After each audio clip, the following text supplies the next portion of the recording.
मैं doctor Deepak Singh allied science specialist medical science centre से एक टॉपिक हम लोग डील कर रहे हैं अभी गायनेकोलॉजी का tubal blockage, fallopian tube blockage. अक्सर हाँ ऐसा पेशेंट बहुत मिलता है, क्यों हो जाता है इसके बारे में थोड़ा देख लेते हैं। इसको जानने से पहले थोड़ा हम ये देखेंगे कि जो फैलोपियन ट्यूब है उसकी मेन डायमेंशन क्या होती है।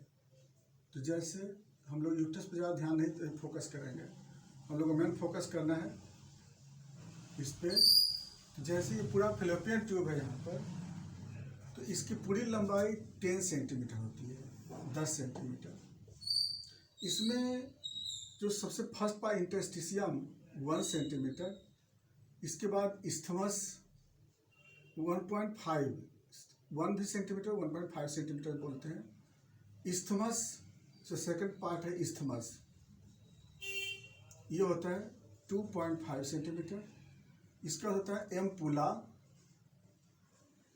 ये होता है 5 सेंटीमीटर। और बाकी बच गया इनफंडिबुलम, इनफंडिबुलम ये होता है 1 सेंटीमीटर। तो अप्रॉक्स टोटल मिलाकर के 10 सेंटीमीटर होता है। दूसरी बात हम लोग चलें कि अगर इंटरनल लुमिनल डायमीटर चलेंगे, अगर फिब्रिया से अगर होते हुए चलेंगे, तो यहाँ पे होता है अप्रॉक्स में 6 mm, और धीरे धीरे घटते घटते एम्पुला में 5 mm, फिर उसके बाद इस्थमस में 4 mm, और यहाँ पे आते आते 3 mm। तो डायमीटर जो होता है इधर की तरफ घटते जाता है। और एक चीज़ और भी होती है ना, इसमें बहुत इंपॉर्टेंट चीज़ है सीलिया। सीलिया का डायरेक्शन जो होता है वो यूट्रस की तरफ होती है, ऐसे। चलिए अब जो बात हम लोग समझते हैं इसका फंक्शन, इसका जो फंक्शन फैलोपियन ट्यूब का क्या है कि ओवा को कलेक्ट कर करके एम्पुला इस्थमस तक लाना।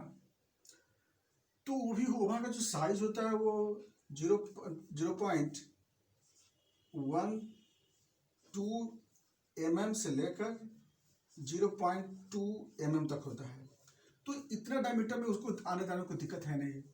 जाइगोट को यहाँ से और यूट्रस तक जाना है, जाइगोट का साइज इससे ज़्यादा होता नहीं है, तो इसको भी मूव करने में दिक्कत होती नहीं थी। इतना में नॉर्मल में अपना सब काम कर लेता है, इससे ज़्यादा दिक्कत प्रॉब्लम नहीं है उसको। लेकिन अब ये तो हो गया नॉर्मल बातें, लेकिन होता क्या है कि अब किसी न किसी कारण से ये ब्लॉक हो जाता है।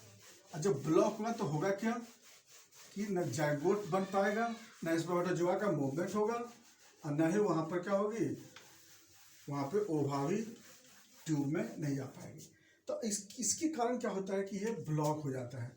तो अब ये अकॉर्डिंग टू साइड के अनुसार से ये ब्लॉकेज दो तरह के होते हैं, unilateral blockage and bilateral blockage.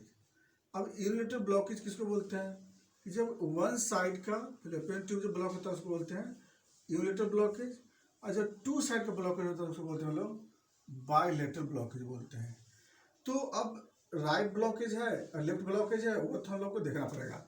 अब अकॉर्डिंग टू पोजीशन के अनुसार से ये 2 प्रकार का, ये 3 तरह के ब्लॉकेज होंगे।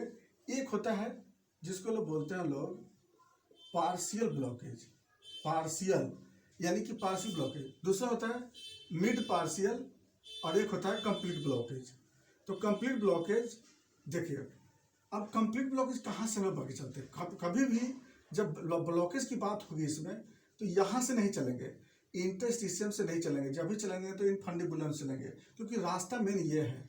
यहाँ से देखिए इनफंडिबुलम्स की बात अगर होती है कि अगर यहाँ से ब्लॉकेज होगी तो यहाँ पर चाहेंगे तो इसको हम लोग ओपन कर सकते हैं।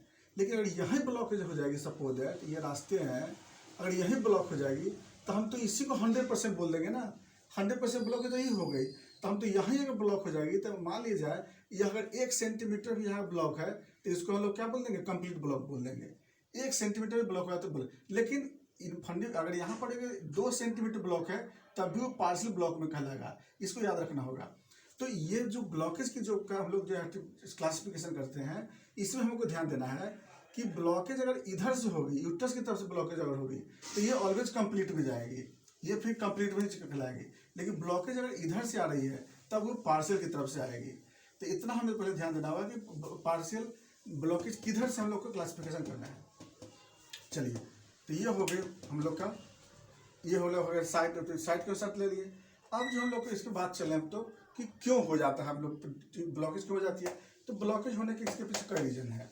पहला रीजन है सपोज दैट इन्फ्लामेशन हो जाना, सल्पिंजाइटिस, और इसमें सबसे मोस्ट कॉमन राइट साइड वाले ब्लॉकेज ज़्यादा होते हैं, चूँकि अपेंडिसाइटिस के कारण या अपेंडिक्स के कंप्रेशन के कारण से। तो ब्लॉकेज का सबसे बड़ा कारण होती है इन्फ्लामेशन। दूसरा कारण इसका होता है कि बार बार क्या होता है कि डीएनसी करने के कारण क्या होता है कि इसमें डेब्रिस इंटर कर जाता है। तीसरा होता है ट्विस्ट हो जाना, है ना, ट्विस्ट कर जाना किसी कारण से।